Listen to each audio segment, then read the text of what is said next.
We're Kim and Al. Last year, we made some pretty big changes. We retired, sold our house in the city, and moved north to an old farm homestead at the end of its life. Our plan is to build an off-grid home ourselves. This year, with our solar and septic systems completed, as well as basic four-season shelter, we're ready to take on the challenge of building our forever home. We're excited to share our experience as we continue to create this new life on the North River.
Oh, hey folks, happy Wednesday. We just wanted to share with you a little bit of what we learned about pruning trees and happy tree management.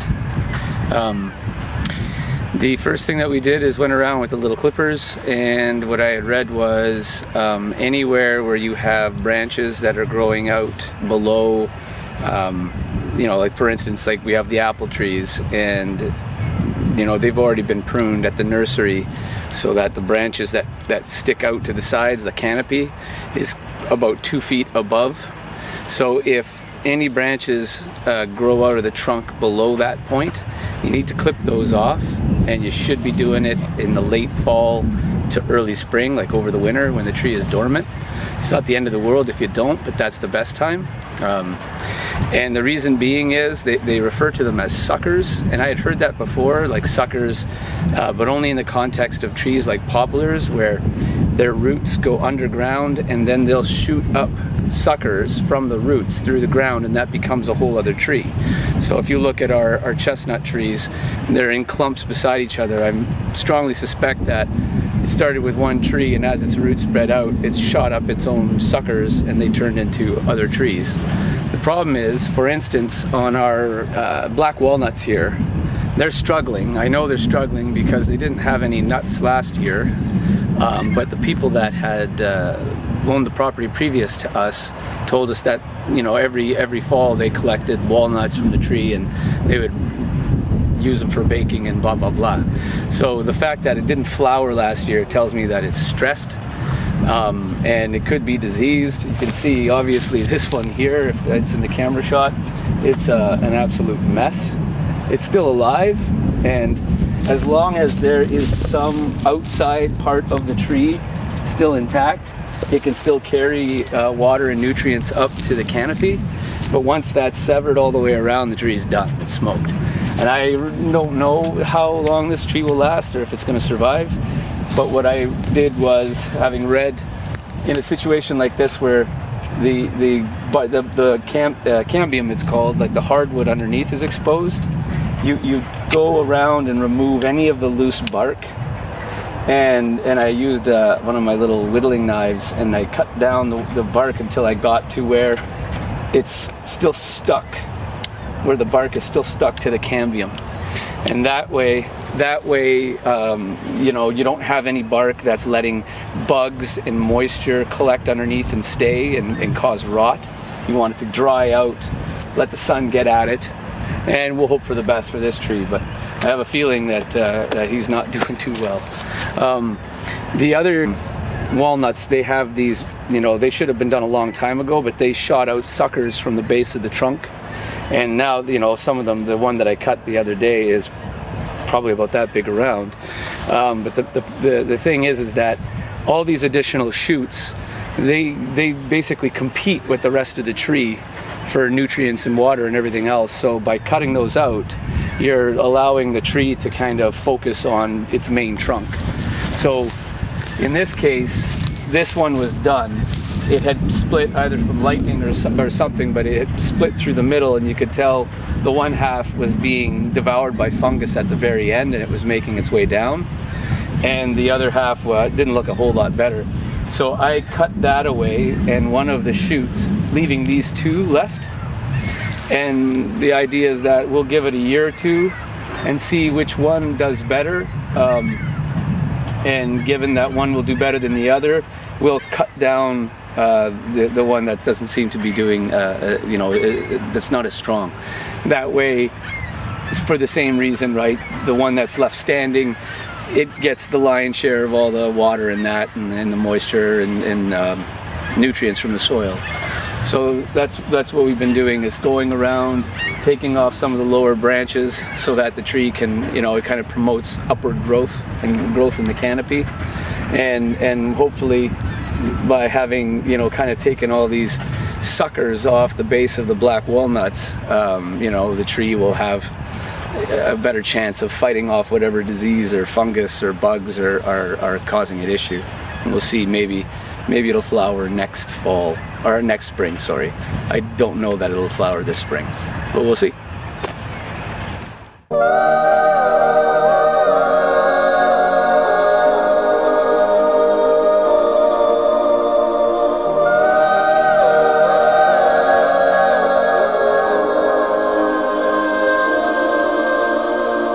Hey, listen up, I've tried to tell you this 100 times. Not getting better by lying there pretending to cry. You on repeat, you can see, cause you have closed your eyes. You say you listen, but you're missing what it's all about. Rise up now. If you never fall, you don't change at all. Cry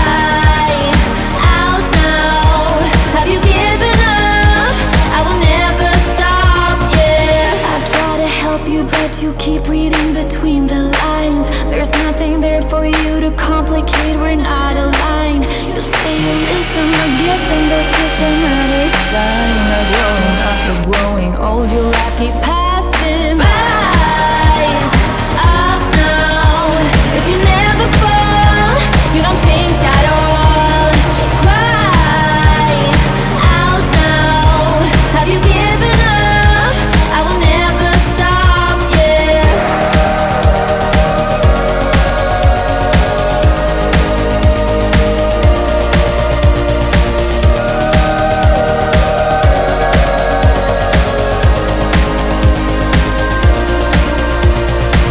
Now if you break it, I can take it, I don't need a prize. Leave out the fact that I am up against 1,000 guys. My intuition efficient, cause I can use my mind. Don't try to tell me how it's done.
As a kid, I used to live out by a lake,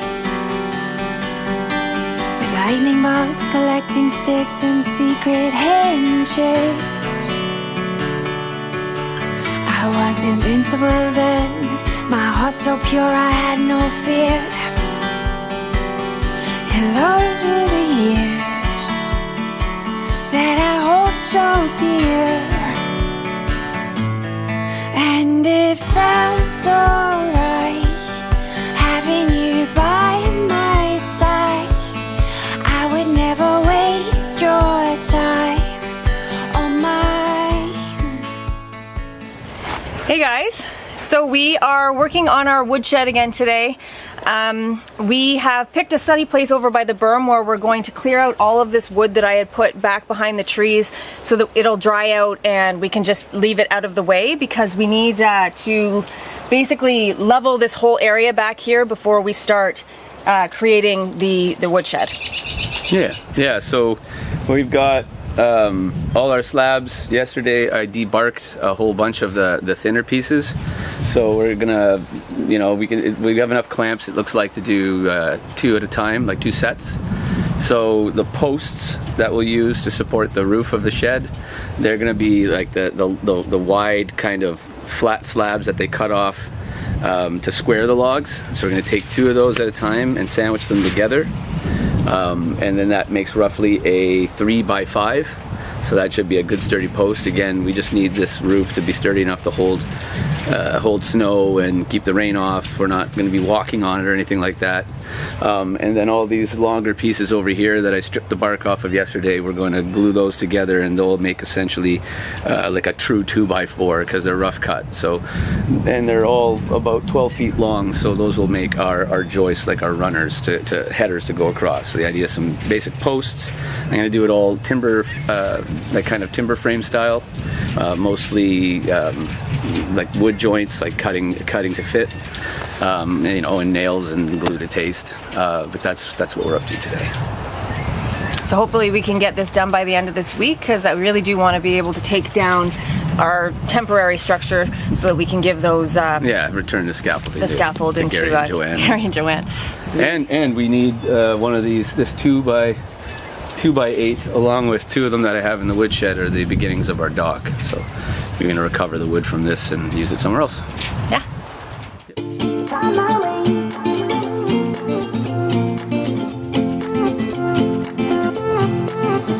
A new place, a new home, for a while, let me feel alive. Nothing to hold me back, take my time, just enjoy the ride. A new man passing by, life is good, best I've ever felt. Get me up, somewhere new, somewhere I can find myself. Oh, I feel so alive. As I reach out to the sky.